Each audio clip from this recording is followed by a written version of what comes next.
Hi there and welcome back to Valley por Vida. Now earlier in the show we talked about National Welding Month being recognized this month of April, but there are some other observances that we can take part in. So let's go ahead and take a look right now.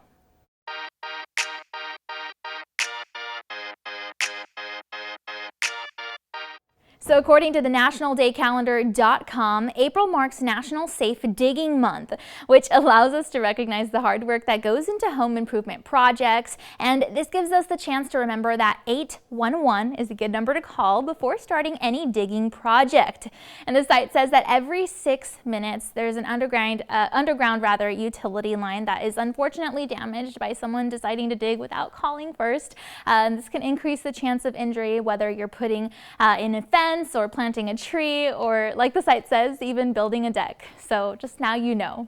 The site also says that World Landscape Architecture Month is in April, so maybe now's the time to enjoy being creative when it comes to your home landscaping and just try out some architectural renovations. Hey, you never know what you can build when your mind shows you the picture, right? Another observance for April marks Records and Information Management Month. And if you haven't heard of that, then basically it promotes good management of important records in our world of many businesses. And lastly, the month of April marks Stress Awareness Month. So we thought it'd be great to kind of just talk about what we can do to manage it. So let's go ahead and take a moment to learn a little bit more.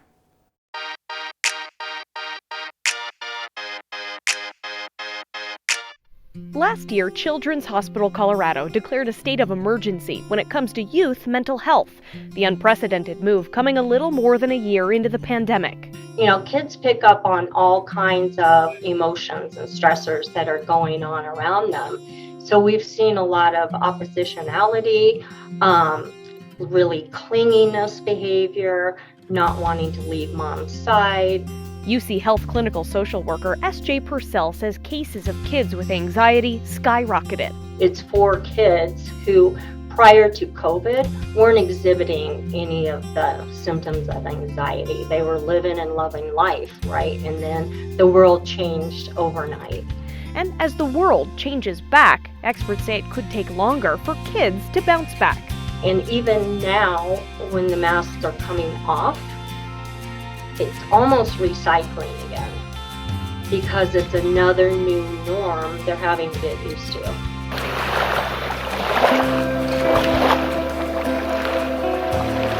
So UC Health launched a 3-part video series dedicated to helping kids and parents cope. So in each 3 of the videos, there are coping skills that are easy to learn, and hopefully kids will want to learn them. Like how to identify when they're feeling stressed.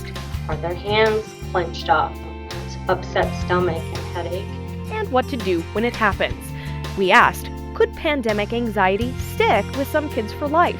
I do believe, at least for, I wish I had a crystal ball, at least for, a couple, 3 years to come, they're going to have, for the most part, not all kids, a heightened sense of anxiety.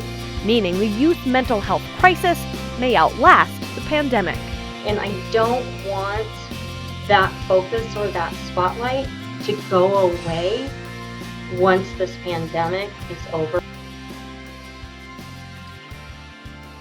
Now, with that perspective in mind, let's just go ahead and really break down the different things that we can do to manage our stress.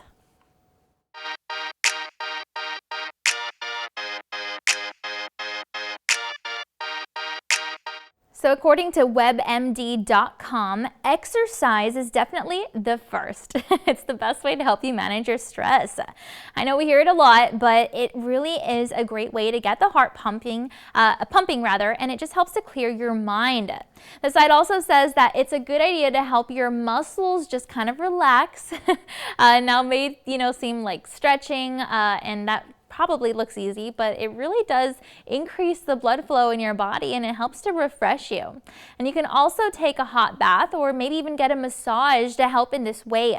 Getting a good night's rest, of course, is also known to help your muscles relax, so definitely keep those things in mind.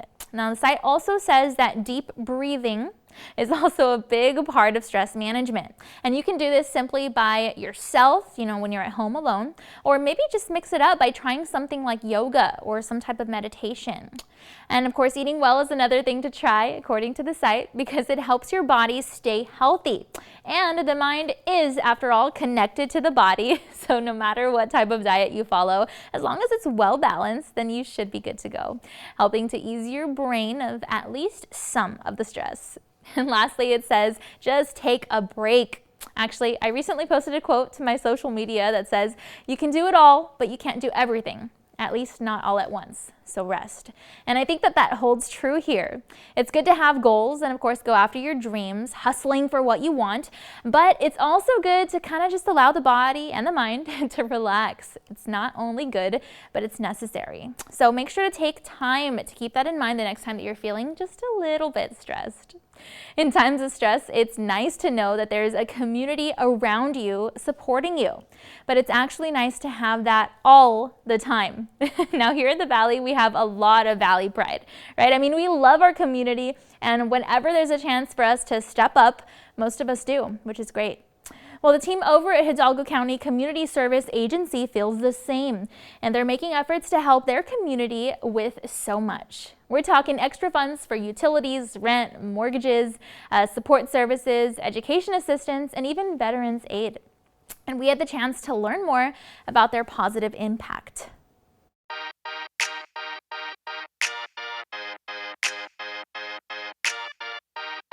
The Hidalgo County Community Service Agency is an agency that's charged with assisting vulnerable families, those families who are struggling with issues such as paying their utility bills, paying their rent, paying their mortgage, those everyday kinds of issues that sometimes put people back a little bit. During normal times, the Hidalgo County Community Service Agency has a variety of programs that assist families with their utility bills, such as their light, their gas, and now we've got a program that assists with water. We also, during normal times, assist families who are struggling with rent and sometimes with their mortgage payments. However, during the pandemic, we found ourselves providing assistance with a wider variety of services. We were also able to assist families with food. In some cases, we were able to provide families with insurance premium payments, mortgage payments to a greater degree, rental payments to a much greater degree. So far, with one particular program, we've assisted families with up to we spent almost $8 million in assisting families during this last year alone. So our rental assistance program, for instance, we're able to offer families up to 8, 10, 12 months of rental assistance.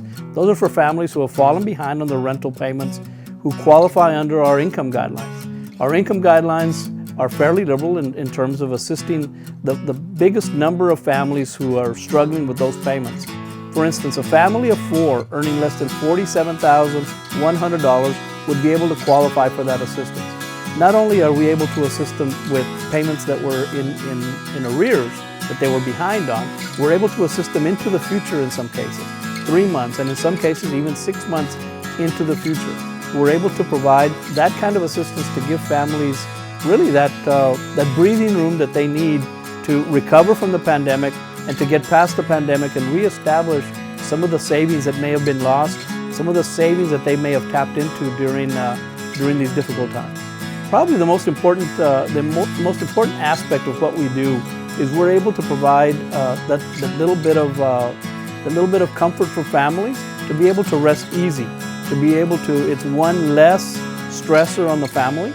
We recognize that during the pandemic, the number of domestic abuse cases, unreported domestic abuse cases, went up significantly. Many families were reluctant to get into the throes of full-out domestic abuse case. So many families, as we say in Spanish, se aguantaron, because there was difficulty in the household. And then you add the stress of not being able to pay the rent, not being able to pay their light bill, not being able to pay their water bill. It just added, it was almost like a pressure cooker for many of the families. So what we find that the important thing that we do is we're able to relieve some of that stress. We're able to pick up those utility bills, reestablish folks. In some cases, we had families living without water service.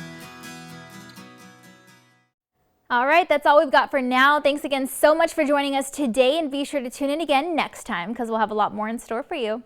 But for now, don't forget to follow our team on social media for exclusive behind-the-scenes sneak peeks at what we've got for the show and for your chance at your comment or even your question to be featured on air. And be sure to visit valleycentral.com to rewatch some of today's favorite segments. We've got all that and so much more next time on Valley Por Vida. We'll see you then.